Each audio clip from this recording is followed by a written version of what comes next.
সব নিয়ে বসে পড়েছি। আজকে রবিবার ছিল, এখন তো বড় একটা তেওয়ার আসছে। হ্যাঁ, এখানে বৃষ্টি মেঘলা মেঘলা করে আছে, একা তো, তা আজকে আমি বেশি কিছু আর রেসিপি করতে পারিনি। তা আজকে আমি করেছি, এই তো নিয়ে বসেছি লাউ। আজকে লাউ পাতার বাটা করেছি, তো লাউ পাতা দিয়েই খাওয়া হয়ে যাবে।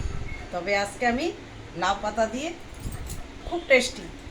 আর সিম বেগুন শীতকালের সবজি, তো লাউ ডাঁটা দিয়ে সিম দিয়েছি, মূলো দিয়েছি, তারপরে আর কি দিলাম, বেগুন দিয়েছি, ফাটা ফাটা করে মুগ ডাল রান্না করেছি, আর কচুর তরকারি করেছি, আর ভটভটি দিয়ে বেগুন দিয়ে চচ্চড়ি করেছি।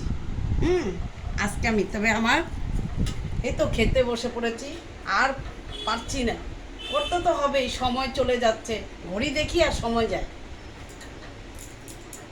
খুব ভালো হয়েছে, লাউ পাতার বাটা দিয়ে খাওয়া হয়ে যাবে।